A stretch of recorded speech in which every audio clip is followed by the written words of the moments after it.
Okay, we'll get started here. Today's topic is leaving a leadership legacy, and certainly we have the right person talking about it today. Carol Watkins is now a coach for Life Launch, right? And they help clients kind of transition into that retirement. And I also read a lot where they actually go in and help companies with their succession planning as well. So a little bit about Carol. I'm sorry, I need to get in here. And of course, it did not stay on my computer. You can fill in. I'll fill in the blank. That'd be great. So Carol spent 20 years at Cardinal Health, that little company up there, Columbus, Ohio here, and was actually the chief human resources officer there, so reporting straight to the CEO. She also has been in companies in Columbus, such as L Brands. Was Limited, O.M. Scotts. You'll hear about it. I'll tell you a little bit about it. So you'll hear all about that. But again, quite a legacy here in Central Ohio, especially in human resources. So she kind of transitioned herself into the right place to actually coach those of others who are successful and kind of how to move out of that. So please help me welcome Carol Watkins. Thank you. Thank you. I realized I don't have a belt, so I'm carrying the lava in my hand, and so forgive me as I gesture. I talk with my hands. I'm Italian so I will talk a lot with my hands. So welcome. Thank you for being here. Thanks for coming out early. I said now that I'm kind of retired, I'm not used to getting up and putting on real person's clothes and getting out this early. But thrilled to be here with you, and thank you so much for joining me. So as Debbie said, I'm going to talk a little bit about leadership legacy, and it's something that I came to learn over my career is a really important topic to start thinking about and thinking about early. I didn't necessarily think about my leadership legacy early in my career. It wasn't until I was actually later in my career that I really had an opportunity to think about it. And it started with some leadership development programs that we did at Cardinal Health, where we actually encouraged people to create a leadership legacy. And a part of that was reading a Harvard Business Review article, and I pulled a couple of quotes out here. And it really resonated with me and with us at Cardinal for development. And it's really about authentic leadership. People trust people when they're genuine, when they're real, when they're not trying to replicate or be somebody else. And when their passion really is aligned with their purpose, and they're leading not only with their brains, but with their hearts. And people know that and sense that. So everyone's leadership legacy is personal. You can learn a lot, as I'll share with you. And it really is a culmination of our experiences and our learnings over our lifetime. So I'm going to share with you my leadership legacy in the hopes that it will explain a little bit of why I think I was ultimately able to retire at a young age and successful, but also in the hopes that it might inspire you to start reflecting and being introspective about your own leadership legacy. And so I'm going to tell you somewhat of my life story in the context of creating my leadership legacy.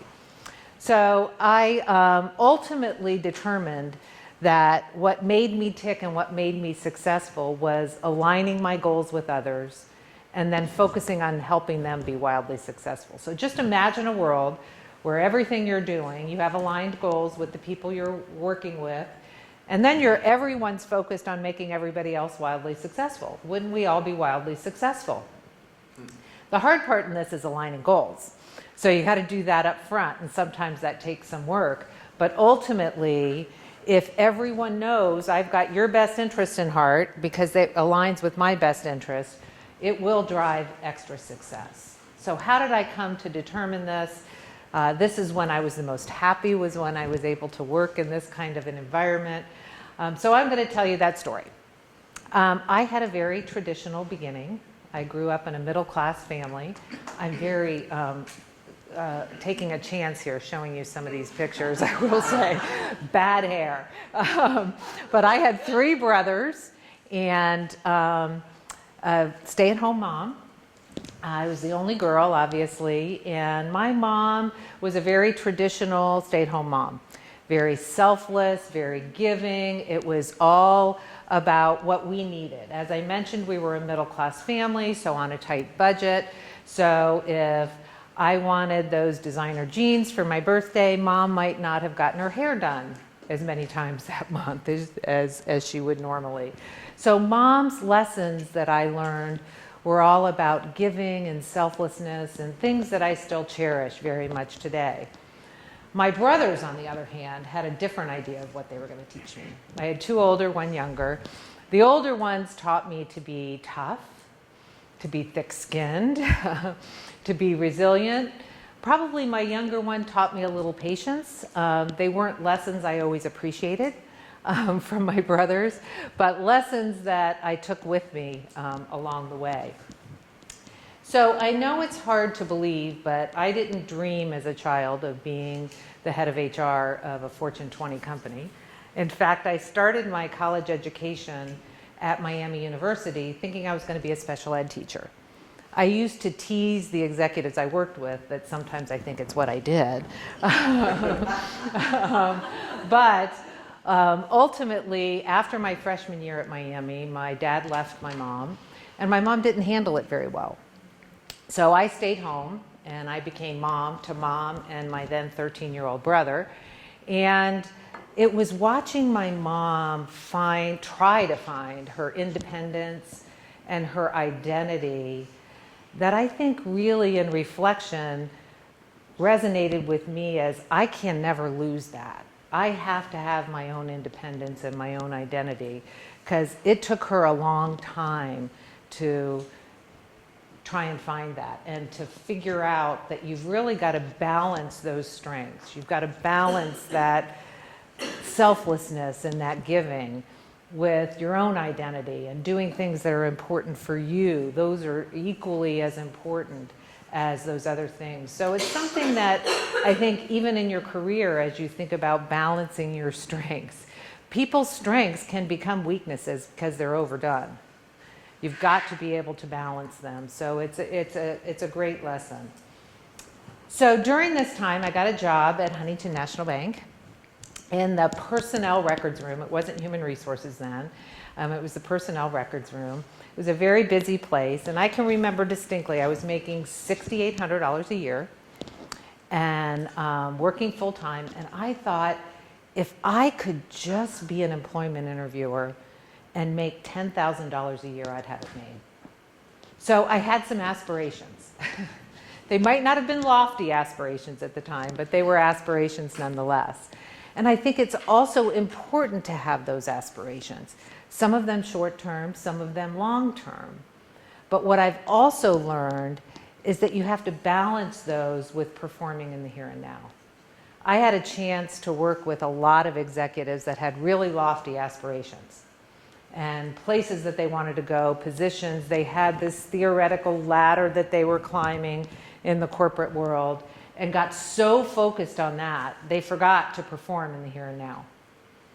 I've also worked with, and sorry to generalize, a lot of women who are so focused on performing in the here and now and believe that things will just happen for them, they forget to have aspirations. And they forget to raise their hands and put their head up and look at what those kinds of opportunities are. So you really have to have both, the performing in the here and now and having aspirations, and making sure that those things balance each other out and that you're bringing people along with you. So I married somebody who had a family business here in Central Ohio, so I wasn't going anywhere.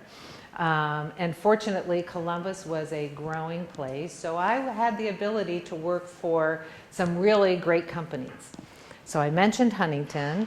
And I was working at Huntington. I went to school part-time while working at Huntington. So I tried to do that at Ohio State, and quite frankly, they're not good at part-time students.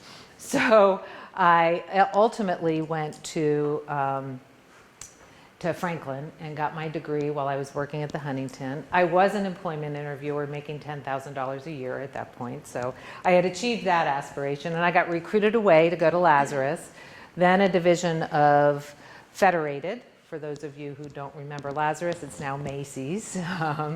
And then went to O.M. Scott's out in Marysville, and then spent 9 very long months at ChemLawn, which I'll talk more about in a little bit. Went to the Limited. Before it was L Brands, I worked at the Limited for 7 years, and then ultimately found my way to Cardinal Health. And I really found my home in healthcare. The sense of purpose of being in healthcare really resonated for me. I remember distinctly on September 11th, 2001, I was standing in our boardroom with other executives with the TV on, watching that second plane go into that second building. And I remember thinking, what would I be doing if I were still at the Limited? I'd probably be sending people home, get people out of the malls. You don't know if the malls are going to be the next thing under attack. But in healthcare, it was just the opposite. Our night shift workers had gone home after picking and packing stuff to go to hospitals and pharmacies, especially those in the Northeast, and gone to sleep at about 4 or 5 a.m. They were getting calls from loved ones about 8:39 that morning, and their first reaction was hang up the phone and go to work. Didn't call in and say, do you need me? They went into the distribution centers. The only truck that made it into the city that day was a Cardinal Health truck. We actually furnished a barge out in the bay there to be a hospital that unfortunately wasn't needed. But it really resonated that what you do every day matters. It really is brain surgery, right? I worked in the lingerie division of the Limited before I left. Great, learned a lot, worked with a lot of great people, but it's bras and panties, right? I found my purpose in Cardinal Health. Equal with that industry purpose for me was culture. You often hear that, I got ahead of myself.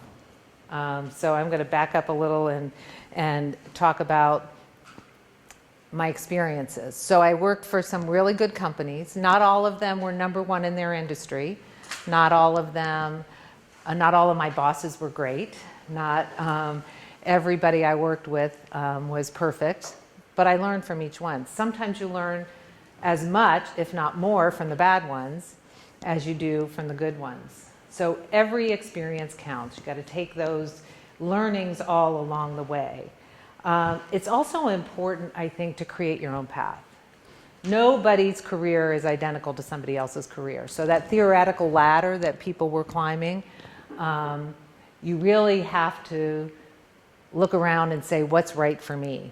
And pay attention to those opportunities. There may be opportunities for you to move laterally to another function or another department that's going to teach you a great amount that you'll miss if you're so married to some theoretical career path that you're trying to follow. So every one of these counts, every one of these matters. As I said, I found my home in healthcare and had some great experience. And as I also mentioned, I realized that it wasn't just that industry that mattered, it really was culture. This is where your values match the behaviors that you experience every day at work. And at Cardinal, we created a culture of meritocracy where your contributions mattered more than your rank, where you were expected as a leader to roll your sleeves up and not only be on the balcony at the 20,000 foot level, but be down on the dance floor when it's appropriate. We also we had a founder, Bob Walter, who I think was one of the greatest business strategists of all times, and created Cardinal Health, and many of us owe him a whole lot of gratitude, but he hated bureaucracy. You couldn't say process to Bob, right? You could talk about discipline, but process was not something Bob wanted to hear about. So we worked hard. In a big organization, you're going to have some bureaucracy, but we worked hard to keep it a low bureaucratic kind of environment. And we worked hard to treat people with respect. Candidly, it always wasn't like that. In fact, when I joined Cardinal, there was a bit of a burn and churn atmosphere, and reputation in the marketplace. But we worked hard, and I'm pretty proud that over the years we were able to evolve Cardinal to have more of a reputation of an employer of choice, more of a place where you could balance and have bring your whole self to work and have some work-life balance. So I really was very proud of that. So finding that right place for you. Some people like a lot of structure and need a lot of structure and thrive in a lot of structure. That's okay. Knowing what that is takes some self-reflection. It takes some self-awareness. So knowing what that is, finding that place is I think really, really important. And I obviously found it at Cardinal. It wasn't perfect. There were times where things went wrong. I used to tease that, at the height, we had 55,000 employees across the world. We had about one of everything. And things were going to go bump in the night, and people were going to do stupid things. And having this culture and these values is what grounded you in being able to take action when something happened, react. And that's what people are watching, and that's what really creates that culture. So now that I've established I wanted to be a special ed teacher and then ultimately earn $10,000 a year as an employment interview, you might ask, how did I get where I got, right? Well, a little bit of luck, being in the right place at the right time, a lot of working with really great people, having some strong sponsorship, which I'll talk about here in a minute, having a great team that I'm working with, and also being willing to stretch myself, to getting comfortable with being uncomfortable. I had a lot of once in career kinds of opportunities at Cardinal. So when I joined, we were about $8 billion in revenue and had about 9,000 employees all in the US. At that time, we were expanding outside of the traditional pharmaceutical distribution business, which is where Cardinal had really grown. And we had promoted somebody to be president of Cardinal Distribution, and the then head of HR was going off to focus on all the acquisitions. And so I came in as the head of HR for Cardinal Distribution. Empty desk, empty job, created on your own, right? So finding those opportunities. We grew and grew over the years, hundreds and hundreds of acquisitions. And we had started out as a holding company where we bought these companies and we left them alone. And over the years decided that we had to move to become an integrated operating model. That's what our customers were expecting of us now. So doing that was hard. And leaning into that was really hard because we had to go tell people in companies that we had acquired 5 years ago, small companies, here was a president of that company, a vice president of that company. In the Cardinal Health world, you're a manager, you're a supervisor. Wow, the emotion behind making those kinds of changes, changing people's compensation structures, there was a lot of heavy lifting in there, a lot of opportunities to stretch yourself. I mentioned ChemLawn. When I worked at ChemLawn was struggling. It had grown up as a very family-oriented. A lot of the branch managers were people that had been out spraying lawns, who just grew up, and ChemLawn didn't do a great job of teaching them business rules. And so the business was failing, and they didn't have time to then go teach them, so they were having to restructure and having to move those branch managers out. So my 9 months there were, I have to say, very emotional. A lot of wives calling me and families calling me, and do you realize you're destroying, it was heavy lifting and management that was not aligned on their goals. So you're getting differing direction, which this goal alignment really came like slapping me in the face in those 9 months at Cardinal. When I first got to Cardinal, we suffered a 10.5-month Teamster strike in Boston at one of our facilities. I was 5 months pregnant, in the first car, crossing the picket line, with them throwing battery acid on the windshield and calling me names I can't repeat. All lessons that you take along with you, you know, but I learned from them. I got comfortable being uncomfortable. You've got to find those things and strive to be a part of the solution. You know, it would have been easy in a couple of those situations to just back away, right? But I'm the eternal optimist. My team at Cardinal would probably say sometimes to a fault. So striving to be a part of the solution in those tough times, striving to get those goals aligned, and then help other people be successful is really a part of what I found to be a cornerstone of my success. I also found that in that process, you have to show some vulnerability. It's okay to be vulnerable. So I mentioned I started at Cardinal in the head of HR for Cardinal Distribution. Then the head of HR focused on acquisitions. Ultimately, a few years later, she left, and we brought in somebody to head HR. Terrific, great. I didn't want the job. I was one of those very typical, you know, women. Oh, the criteria is 7. I have maybe 3.5. You know, not for me. I also loved being a part of the business, and my vision of what the head of HR was picking benefits and HRIS systems, and I wanted to be in making the business happen every day.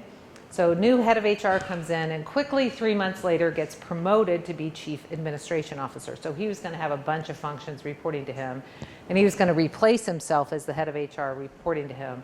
So we went out to search again. Again, I didn't want the job. I was on the interview team, and one day he walked into my office and closed the door. It was about 5:30 in the evening, and he said, "I think I know who needs to be the next head of HR." Great, when do I get to meet them? Who are they? He said, "You don't understand. I think you should do this." What do you mean I should do this? I only have 3.5 of the criteria. I don't have 7 of the criteria, you know. What about this? What about that? You know, we were global at that time. I said, I've never worked outside the US, you know, how could I? He goes, all those reasons are the reasons that I think you should do it on top of these other things. So a lot of reflection, a lot of talking to my husband and trying to figure out if we could make this work. I had 2 young children at home. How can we make this all work? But ultimately leaning in. And I didn't know what I didn't know. I took the job, but I was willing to say I didn't know what I didn't know. I was willing to ask for advice. I was willing to ask for input. I was always trying to surround myself with the best people. My theory in hiring people is I want to hire somebody I ultimately want to work for. 10s hire 10s, 5s hire 3s on the scale of things. I was never intimidated to hire somebody smarter than me, because there are a lot of smarter people out there. And again, if we can align our goals and focus on making each other wildly successful, I'll help you be successful, you'll help me be successful. So all along the way, having that willingness to show some vulnerability was a big part of what I think helped me be successful. A part of that vulnerability is also being willing to say sorry. I messed up. Learn fast, course correct, right? Being willing. And as a function, as we were going through the amount of change we were at Cardinal, there were times where we had to apologize. That didn't go as well as we thought it should. We're going to back up, we're going to go forward, we're going to slow down, we're going to go faster, whatever the case may be. It's okay, and people appreciate that genuine nature, or going back to that authentic leadership. People will appreciate it. So being willing to say, I'm not right all the time. So there was another place that I learned a lot about this vulnerability and about passion-driven leadership, and that was working with nonprofits. I have had the opportunity and continue to have the opportunity to work with some really great nonprofits over the years, mostly focused on education and children and health. But it's a place where not only could I learn from the other board members, that I served on boards with, because you get great perspective outside of your own organization by being with leaders that live and are successful in other cultures. But those passion-driven leaders of those nonprofits, wow. Talk about leading from the heart and talk about really living your passion. I learned a tremendous amount, and I would say I got way more in return than I was ever able to give. I also learned something, a little bit of an aside here around sharing your lessons. So I'm going to talk about this in the context of women's groups. So remember, I had 3 brothers. I was one of the guys. I was a tomboy. I was just one of the guys. I never wanted to join the women's group. Back then it was women's networking group. I thought they were nothing but bitch sessions, and it didn't do anything except create exclusion. And over the years, I think those groups evolved, quite honestly. And now employee resource groups, as they're called, it really affirmed the need to bring people along with you, the need to share some lessons. And over the years, I'd have women pull me aside separately. I'm pregnant with my first child. How did you do it as a working mom? I'm getting married and I'm trying to balance this thing with my significant other. How do I do that? Do you have any advice for me? And so I really learned this notion of sharing your lessons and how important that can be, and how impactful it can be on the people around you. It's also preparing for presentations like this that I find are the most introspective times, where you really learn to articulate what some of those lessons were. As I said, I didn't realize all along the way of my life that these were lessons I was learning. In fact, sometimes it felt like a lot of hard knocks, but they were lessons that I took along with me, and being able to articulate them and share them. And sometimes people would bring me questions, and I'd have to really think about, because some of it's unconscious. You're just unconsciously going through life. I really had to think about, what did drive my success there? How was I able to do that? So being reflective, being introspective, I think is a great lesson for anybody, any time in their career. If you like to journal, going back through your journals, what did you learn? Just finding that time for yourself to be introspective, to be inside your own head, and think about the lessons you've learned and how you can share them. So before I knew that my legacy was this aligning and making people wildly successful, I had a big team of people who worked with me at Cardinal Health and for me, and always wanted to know, what are your expectations? And I had created what I called my acts, because I'm action-oriented. I talked about Cardinal being a culture of roll your sleeves up. So I'll share my acts with you, which I think also played a big part in creating my ultimate leadership legacy. These evolved along the years, changing slightly. The words might have evolved. But it really, what my expectations were and how people should expect me to behave is acting with curiosity and optimism. I've already told you I was the ultimate optimist, and my team said, sometimes we have to help you balance that with realism, because you're always like, yes, we can. And we're like, no, we can't. So, not that fast. But always. I was also a questioner. And people on my team sometimes were taken aback. Why is she asking so many questions? Does she not trust us? Does she not? And when I explained to them, that's how I learn. That's how I try to understand your frame of mind and why you made those decisions, because it can give us context for communicating it or making it happen. They got much more comfortable that my questioning was coming from a good place, not a bad place. In addition, this whole notion of assuming positive intent.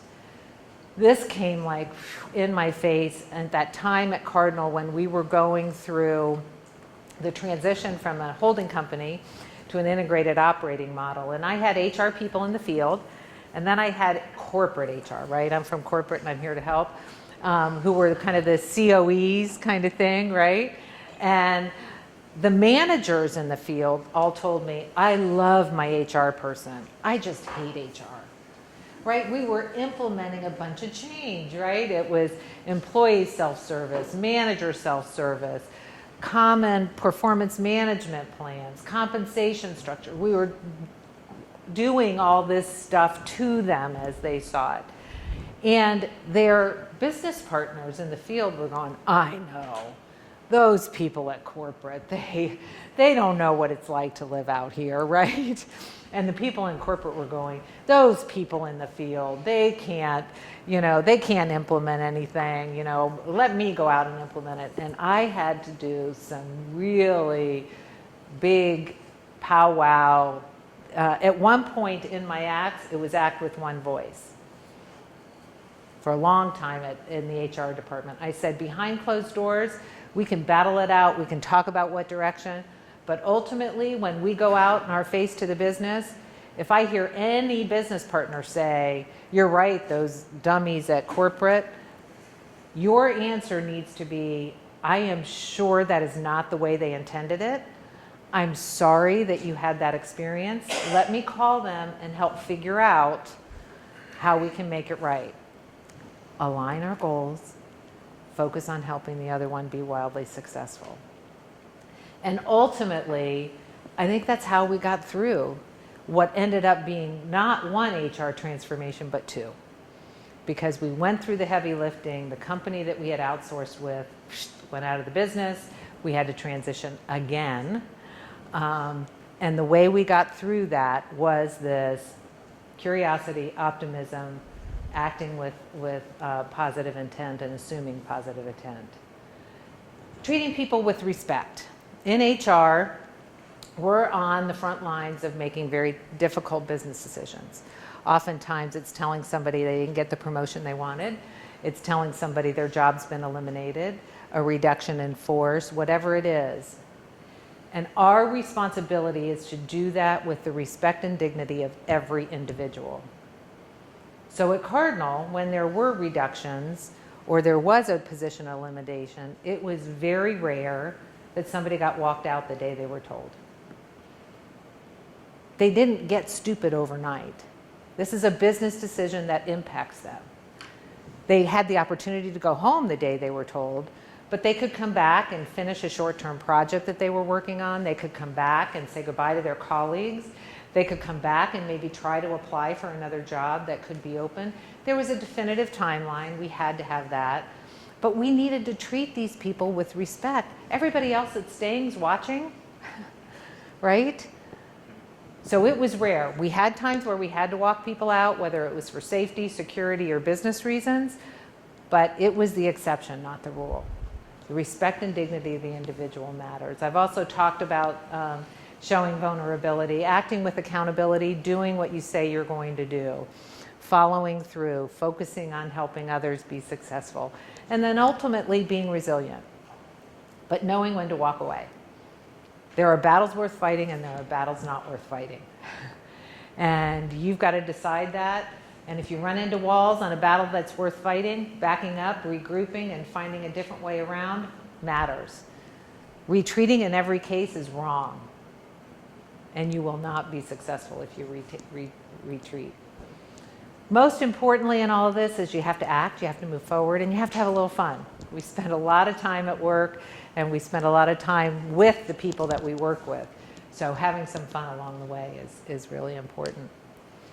So there are some other parts of my learnings and my story that played out in a much more personal way. So I told you I married somebody who had a family business here in town. And we were married for almost, or just right around 20 years, and had 2 beautiful daughters.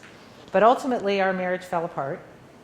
And I became a single mom, because he really was not as involved with the children, certainly as I would have wanted him to be, and I think as they would have wanted him to be. But I became a single mom. And those lessons from my mom balanced with those lessons of independence and having my own identity came flooding back. And I think the girls and I became closer through all of that. and we had each other's backs through all of that. And then in 2011, I was diagnosed with breast cancer. The good news is we caught it early, and I chose aggressive treatment. And my kids were 13 and 15. And quite candidly at that time, my focus was all on them. My mom's a breast cancer survivor. So here are two girls going, my grandma and now my mom. What does this mean for me? I was really their only parent. And I knew I was going to be okay. They didn't know that. So I tried to protect them. I tried to shelter them, right? Oh, the day of my surgery, I was having double mastectomy. You guys go be with your friends, you have fun. You come see me. I'll be home from the hospital in a day or so. You guys just go have fun. And they sat me down, 13 and 15, and taught me a lesson and said, Mom, we need to be there for you. And this is how they showed up to my surgery in these shirts. So you learn so much from your kids. I learned so much from my kids. So I also had the opportunity several years later to meet a great guy. In 2012, I met a terrific man, and a couple years later, we put our family together. I'm going to go back if I can. And now this girl who grew up with 3 brothers has 5 daughters. Go figure. And it's fabulous. Our blended family is amazing. We travel together. Even though we've only been a family for 5 years or so now, if you ask any one of the girls how many siblings they have, they will say, I have 4 sisters. They don't say, I have 1 sister and 3 stepsisters. We have each other's back. We are our own biggest cheerleaders. And, talk about the aligning goals and helping each other be wildly successful. That's what our family is about, and I'm so proud of it. And so thrilled that in this next chapter of my life, I'm able to focus more time on them. So I retired from Cardinal Health and was very fortunate to be able to do that in 2016. But retirement isn't like it was in our parents' age, right? I said to somebody early this morning, it's not about leading a life of leisure.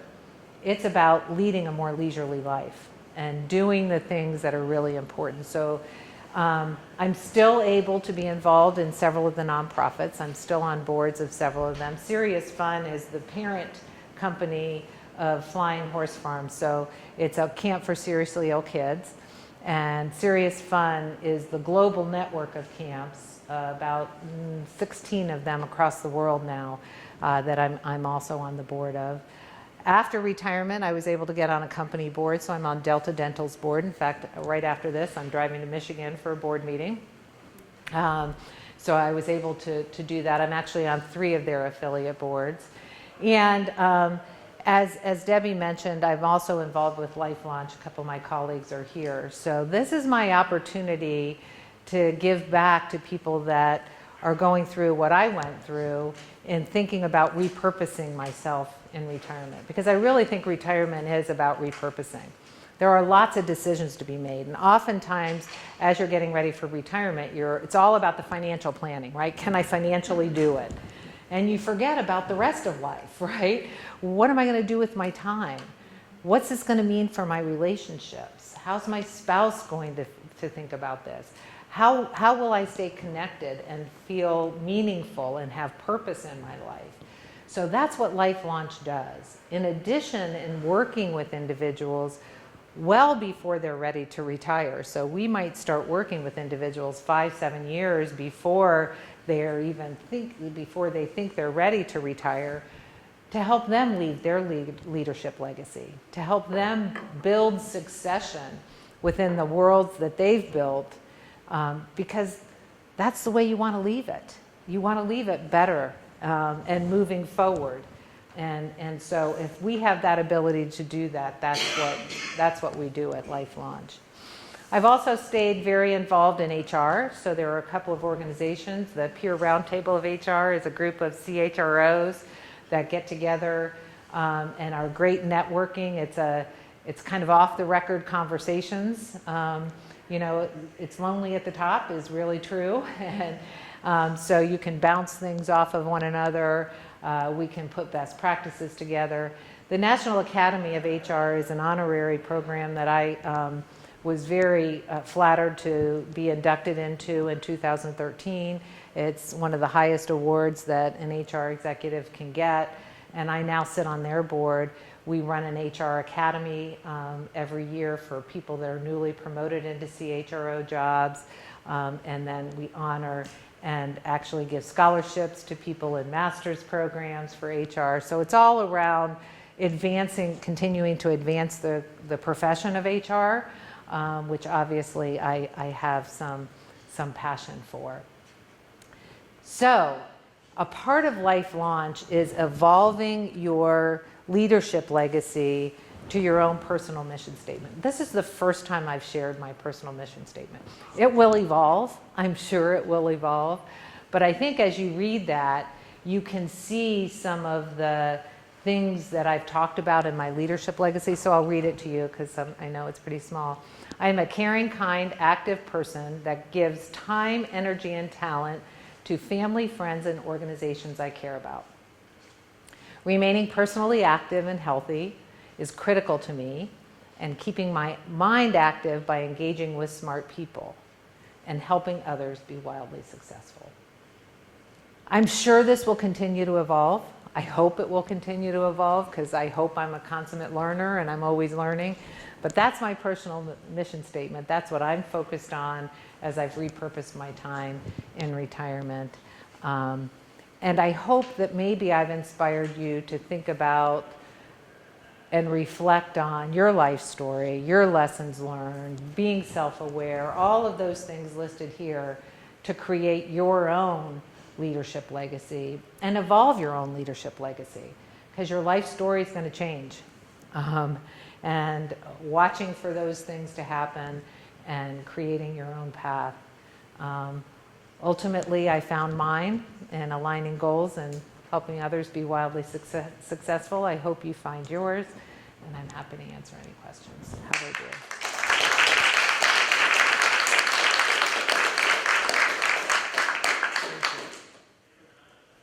Questions, comments, thoughts? Mm-hmm. Well, you helped formulate the new corporate culture at Cardinal, which, by the way, you did a great job. My wife works there; she loves the culture. Thank you. So your legacy. Thank you.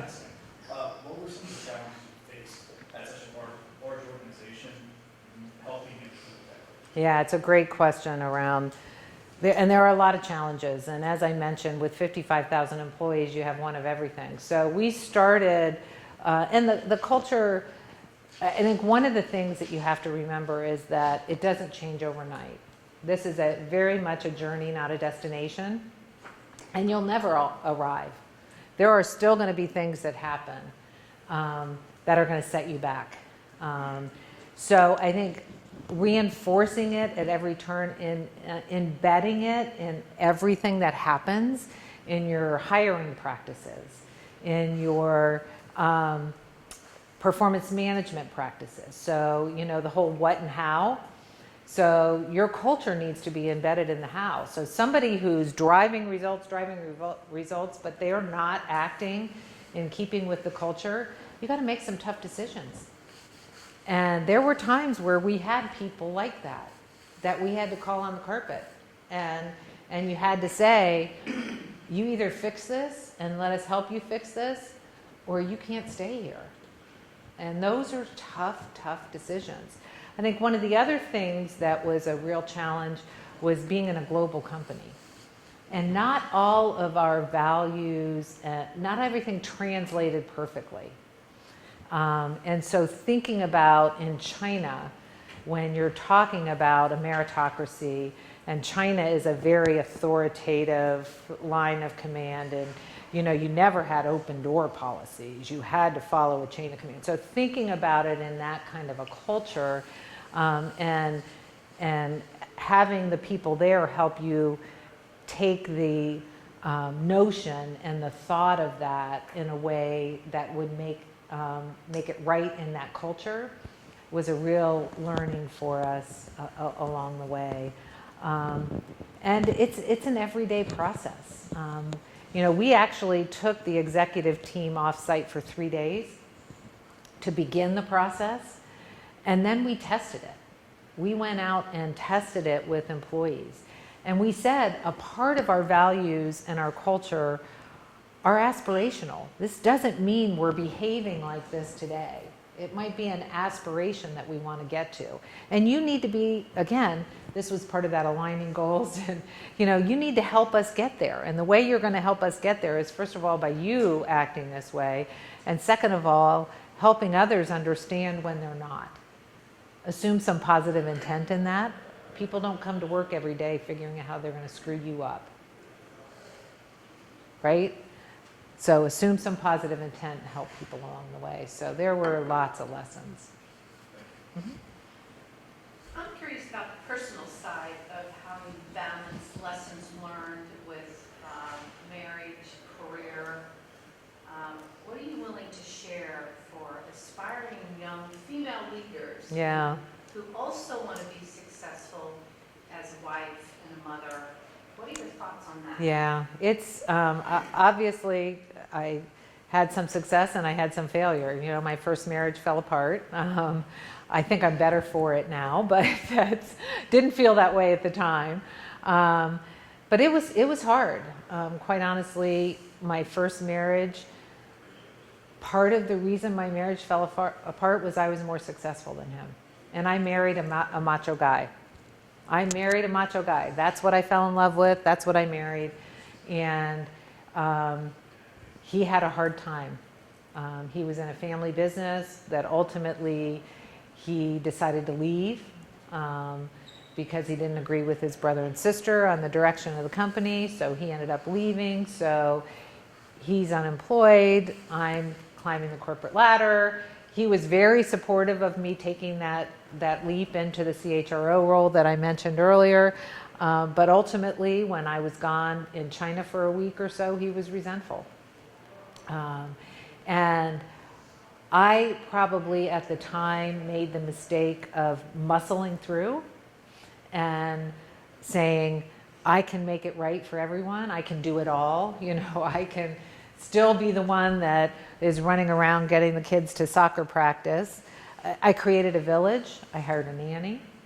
I had a mom in town, so I created a village and I orchestrated everything for when I was going to be gone. And we didn't communicate. So ultimately, it was both of our issues. So I think some of the best advice I could give to people is talk. Talk it out, communicate. First of all, find a partner that aligns, but people change. I was married 20 years, I grew and changed. He stood still a little bit more. And things happen. And, I gave it my all. That's the only thing I can say is the thing I know I gave it my all. As far as raising my kids, it does take a village. And I was very fortunate to have a great village around me to help me with them. But I also was not afraid to say, hey, it's Halloween day at school. It's the Valentine's party. I'll tell you a quick story. My youngest child, when she was in, I think it was first grade, it might have been kindergarten or first grade, I was going to come to the party at school. And that morning she said, Mom, can you come home and put on your jeans before you come to the party so you look like all the other moms? I remind her of that today, and she's like, oh, Mom, I was just a kid. I didn't know what I was saying, But those are and it broke my heart. I didn't do it. It broke my heart, but I was there. I just happened to be in my business clothes while I was there. But, you have to be willing to put those things on your calendar, just like I put my workout on my calendar and said, that's equally as important to me. And not be apologetic for it, because that sends the message that it's okay for other leaders. That's how I help build some of that. We help build some of that balance. When I was at Cardinal, I was there 3 months when I found out I was pregnant with my second. Male dominated, I went into my boss, who had no children, to tell him I was pregnant. His exact words, Jesus Christ, you had one. Did you have to have a whole brood? Oh, you're happy for me. Yeah, I can tell you're really happy for me, right? I came back from maternity leave, and we were in the middle of a restructure, and he had a notion in his head of what he wanted to do.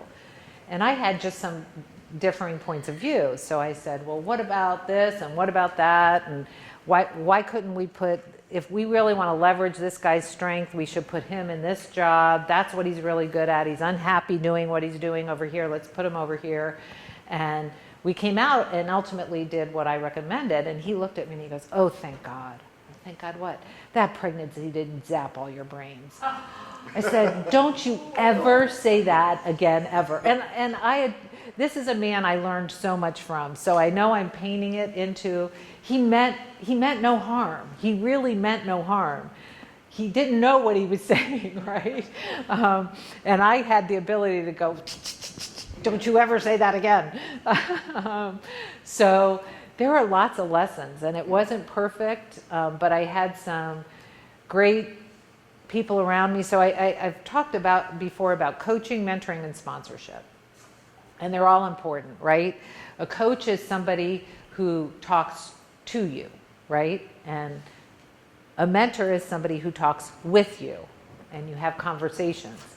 A sponsor is somebody who talks about you, who's willing to stake their success and your success. So who's willing to go out. A coach and a mentor can be somebody you know well or not well. A sponsor has to be somebody you know really well. So that man who sponsored me to be in the head of HR role, he was a sponsor. I didn't know that at the time. I didn't call him a sponsor, but he was my sponsor. He was willing to go out and say to people, she can do this. I'm going to help her. I'm going to make sure she's successful. He stayed for about 3 years as my boss, 3.5 maybe as my boss, and then he left. And although I was running all of HR working for him, I really had the ability to have a little bit of a buffer because I wasn't reporting directly to the CEO until then.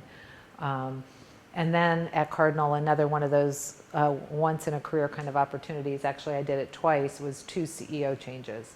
So I was there as we moved from a founder to an outside CEO, and then ultimately from that CEO to an internal CEO. So those transitions are a lot of culture building, a lot of culture shifting, and some leadership change. So, yes. Talk about your transition. I mean, so that's kind of what you help people do, from going full-time to... Yeah. So it's quite a shock. It is. Although I will say... And what's the first thing you did? Nothing. And it's the best advice that anybody ever gave me. Was, and nothing is a relative term.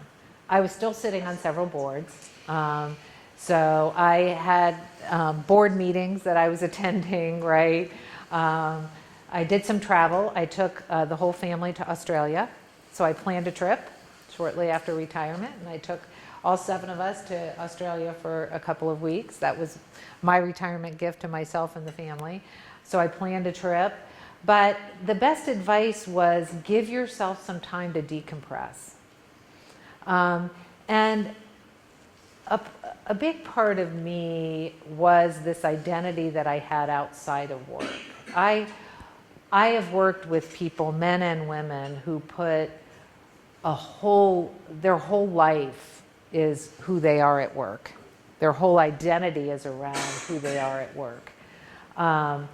And they haven't been able to retire. And that was never me. So I might have found that transition a little easier. I also had read a lot of books and done a lot of coaching of executives as they did it. So I found the transition easier than some. I missed the people. I missed being relied on. You know, that sense of, you know, being needed in that way was something I had to back away from, I was still needed in other areas. So being able to get onto a corporate board was, I think, a great thing, because again, being around smart people and being engaged in the business world, being able to join the 2 boards of the HR functional groups, so that I can keep engaged with people that I met across the world that were in like jobs was a big transition for me. I did say to my husband, though, I said, when you come home from work, because he's still working, you're not allowed to say, what did you do today? Because you will imply, you will not mean anything. I will only hear, what the hell did you do all day? Right? Might not mean that. I said, you're allowed to say, how was your day? But you cannot say, what did you do today? So he started recently this thing where he says, what's on your agenda? I just look at him like, what's on my agenda? So setting up some of those things and realizing that I knew he'd come home with all good intention and say, what'd you do today? And I would only hear judgment. I said, you might be not implying any judgment, but I might have just read a book today. I went for a 6-mile walk and I, cooked dinner, by the way, which is rare. So it's finding what that is that's going to really bother you and making it happen. So we are, right at 8:31. So I want to be sensitive to time. Well, then, thank you. Thank you.